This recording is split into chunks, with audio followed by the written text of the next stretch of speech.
Olá, seja muito bem-vindo a essa nossa quarta aula desse curso bíblico. Eu sou o Padre Gustavo e hoje estou aqui para continuar esse nosso caminho de conhecimento da Palavra de Deus. Estamos dando os primeiros passos, a cada semana um pequeno vídeo com algumas noções básicas das Escrituras. Já tivemos as aulas anteriores, na última aula a gente conversava sobre o fato que Jesus é o centro de toda a Escritura, seja do Antigo e do Novo Testamento, que confluem em Jesus Cristo. Hoje nós queremos falar e entender uma outra noção básica, é que a Bíblia é um livro, mas também é uma biblioteca. A Bíblia é o livro dos livros, a Bíblia é o livro do povo de Deus, mas aquilo que hoje se publica num único volume foi, em primeiro lugar, uma série de textos que foram sendo agrupados pouco a pouco em razão de um denominador comum, ou seja, a sua origem divina. Então a Bíblia nem sempre foi um livro único, mas são diversos textos que foram reunidos por causa que eles contêm a revelação divina. Até mesmo a palavra, o nome Bíblia, já indica isso, né? A palavra Bíblia vem do grego, que significa livros, no plural. O singular seria biblos, livro. Bíblia é um conjunto de livros, é uma grande biblioteca sagrada. Para nós, cristãos católicos, a Bíblia é composta por 76 livros. 76 são o número dos livros da Bíblia, divididos Antigo Testamento, que são 46 livros, e 27 do Novo Testamento. Aí a gente encontra uma diferença entre a nossa Bíblia católica e a Bíblia dos protestantes, porque a Bíblia deles é composta por 66 livros, porque eles acreditam que os mesmos 27 do Novo Testamento são inspirados por Deus, mas para eles, 7 livros que nós consideramos inspirados por Deus, eles não consideram. Então, para eles, o Antigo Testamento tem apenas 39 livros. A gente vai falar sobre essas diferenças, o porquê que nós acreditamos que esses 7 livros são inspirados por Deus e porquê eles não, numa próxima oportunidade. Ainda estamos no nosso comecinho, com as noções básicas, mas logo a gente vai começar a entender essas diferenças. Então, já que a Bíblia é uma biblioteca, é um conjunto de livros, é lógico que esses livros, 73 livros, possuem uma grande variedade. Nesse emaranhado de livros, a gente vai encontrar relatos históricos, a gente vai encontrar narrações folclóricas, a gente vai encontrar código de leis, orações de diferentes tipos, profecias, poemas de amor, parábolas, cartas, listas genealógicas, diversas formas nós vamos encontrar de textos, né? Uma grande variedade compõe essa biblioteca. Não ache que você vai pegar a Bíblia do Gênesis ao Apocalipse e vai ser uma única linguagem, um único ritmo. Não, existe muita diferença. E a gente precisa entender isso para saber como ler a Bíblia, porque ler o livro de Reis, por exemplo, que é um livro de história, é diferente de ler um livro do Cântico dos Cânticos ou os Salmos, que são de orações, que são de poemas.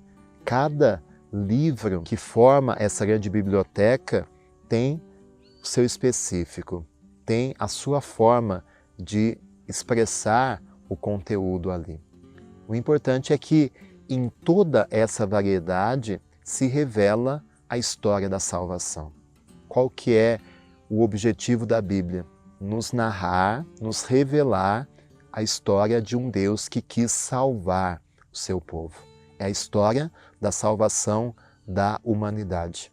Então essa história da salvação abarca muitas coisas, muitos personagens, abarca toda a humanidade. Por isso, dessa grande variedade. E foi justamente assim que Deus quis nos falar.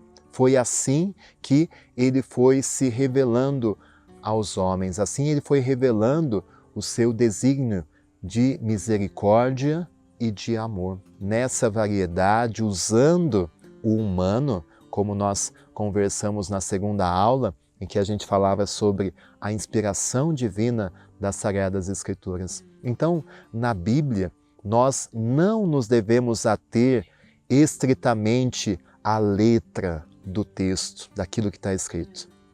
Um alerta que você nunca pode se esquecer. Nunca nós devemos ler a Bíblia ao pé da letra. Escreva isso no seu caderno aí de anotações. Nunca leia a Bíblia ao pé da letra, porque a gente pode cair num erro terrível de interpretação e não colher o sentido, porque a cabeça de quem escreveu aqueles textos era completamente diferente da nossa. Então nós precisamos ter essa variedade de estilos, de gêneros, para a gente buscar o sentido de cada texto. E isso a gente faz começando por observar qual que é o estilo, qual que é o gênero literário de cada livro da Bíblia. E às vezes no mesmo livro a gente vai encontrar diversos estilos, diversos gêneros, cada parte daquele livro com um estilo, com um gênero literário.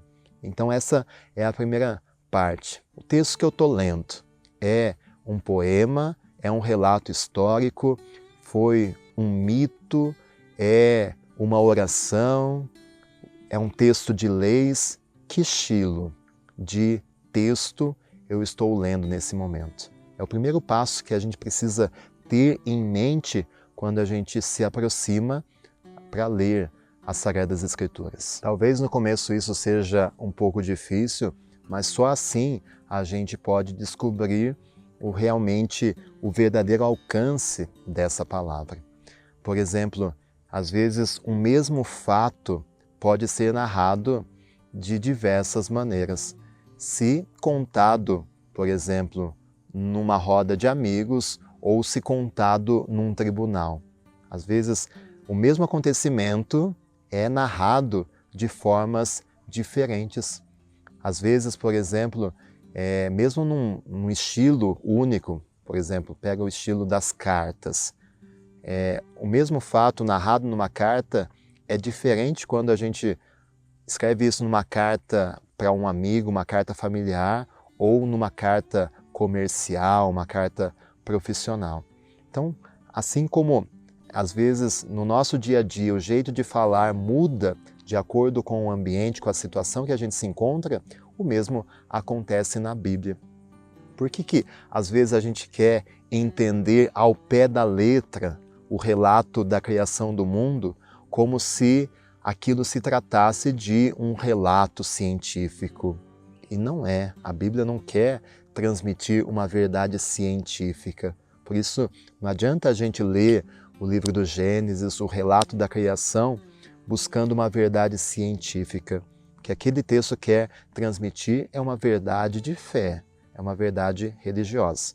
A gente vai conversar sobre isso mais adiante.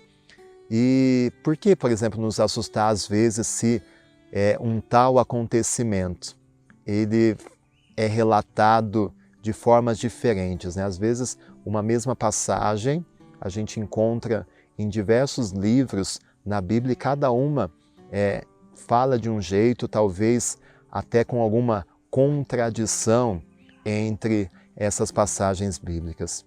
Nesse último caso, a gente pode nos perguntar, mas qual então dessas versões de um mesmo fato seria o exato? Você pega no Evangelho, por exemplo, existem algumas passagens que são contadas pelos evangelistas Mateus, Marcos e Lucas, e cada um tem uma forma de contar. E às vezes existem algumas contradições, algumas diferenças esses textos. Qual deles seria o exato? Os três e nenhum dos três. Porque os três transmitem a verdade, lógico, mas cada um tem o seu ponto de vista. Talvez não seja exatamente com todos os detalhes, mas cada um transmite a verdade de acordo com o seu ponto de vista. É como quando a gente vai visitar uma montanha, por exemplo. Não tem como a gente descrever a montanha só pelo caminho que a gente faz, pela ladeira que a gente desce. Para a gente descrever toda a montanha, a gente teria que fazer a volta em todos os lados, conhecer todos os ângulos da montanha. E como Deus quis usar do humano, da nossa limitação, para transmitir essa verdade, é preciso que a gente entenda isso também quando a gente vai ler as Escrituras. A verdade é sempre algo tão complexo, tão grandioso, que para nós humanos fica difícil de abarcar todos os lados dessa verdade. Então, ao lermos a Escritura, é preciso ter conhecimento disso. Só dessa forma, com essa noção dessa diferença de estilos, de formas de contar os fatos bíblicos, é que a gente pode manejar corretamente esse mundo da Bíblia, que é um mundo diferente do nosso. Então, o desejo da igreja, o desejo desse curso de iniciação bíblica é despertar em nós um amor suave pelas Escrituras, um amor vivo, um desejo de conhecer as Sagradas Escrituras, porque nós devemos amar a Bíblia, como a gente ama a voz de uma pessoa querida. Porém, nós sabemos que para amar uma pessoa é preciso aceitar as suas virtudes e os seus defeitos, os seus valores e as suas imperfeições. Amar a Bíblia é saber e aceitar que ela foi escrita com os nossos limites e com as nossas imperfeições. Deus quis assim. Deus quis usar dessas limitações para revelar a sua verdade, para mostrar que não é algo humano. Até essas contradições, essas imperfeições bíblicas mostram que foi Deus agindo e ao longo da história do povo formando essa história. Se a Bíblia fosse inventada por alguém, escrita na Idade Média, como alguns afirmam, ela não teria tantos erros, né? Se uma única pessoa fosse escrever tudo, ela seria mais coerente na sua narrativa. Mas por ser esse quebra-cabeça, né, uma colcha de retalhos de diversos tempos, de diversas culturas, diversas línguas reunidas nesse único livro que forma a Bíblia, ela tem essa diferença. Por isso, ao lermos as Escrituras, a gente precisa ter consciência disso. Então hoje eu vou deixar um exercício, vou passar diversas passagens que falam sobre um momento muito importante do Antigo Testamento, que é a Páscoa, a passagem pelo Mar Vermelho, a libertação da escravidão do Egito. E a gente vai ver como que o mesmo fato é narrado de formas diferentes, com estilos diferentes, mas transmitindo uma mesma verdade. Então, a gente vai colocar aqui na tela as passagens, você anote aí, depois você leia cada uma delas, tente achar as semelhanças, as diferenças, veja quais são narrações históricas, quais são poemas, quais são orações, tente achar as diferenças entre esses textos que falam sobre a passagem do Mar Vermelho. A primeira delas está no livro do Êxodo, capítulos 14 e capítulo 15. Você vai ler os dois capítulos, você vai ver que o capítulo 14 é um relato e o capítulo 15 é um outro relato sobre o mesmo fato, que é a passagem do Mar Vermelho. Depois nós vamos para os Salmos. Os Salmos têm diversas passagens que falam também sobre o Êxodo. Primeiro está no Salmo 66 ou 65, se você tem a Bíblia da Ave Maria, que é a mais famosa entre nós católicos, vai ser o Salmo 65, versículos 5 e 6. Então, Salmo 65 ou 66, versículos 5 e 6. Depois você vai para o Salmo 78 ou 77 na Ave Maria, Salmo 77 ou 78, versículos 12 e 14. Depois você vai para o Salmo 114 ou 113 na Bíblia Ave Maria. E também vai falar sobre o Êxodo, esse é curtinho. E por fim, o Salmo 136 ou 135, versículos 13 ao 15.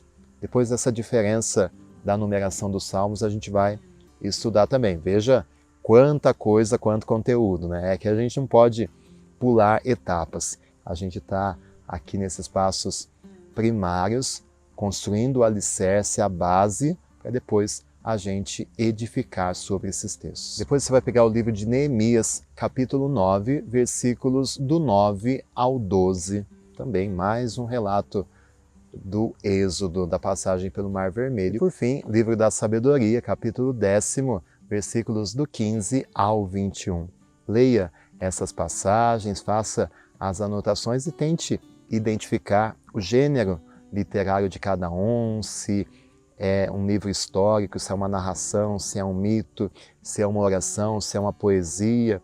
Tente identificar as diferenças, mesmo fato contado de formas diferentes. Isso é fundamental para que você entenda como ler a Bíblia, né? Porque são diversos livros num só. E dependendo de onde está a passagem que você vai estar lendo, a forma de você interpretar, de achar o sentido daquele texto é diferente. Por isso, a gente não pode ler a Bíblia toda da mesma forma. Precisamos saber que é de fato essa reunião de textos, de épocas, de mentalidades diferentes. É, de verdade, uma colcha de retalhos. Agradeço a sua companhia até aqui. Deixe o seu comentário sobre como está sendo essa experiência, suas dificuldades, as dúvidas também. Convido você a seguir o Instagram do Padre Gustavo, está aparecendo aí. Lá você também pode colocar as suas dúvidas, que aos poucos a gente vai respondendo. Toda quarta-feira eu abro a caixinha de perguntas lá e assim a gente vai se ajudando no conhecimento da Palavra de Deus. Fique com Deus.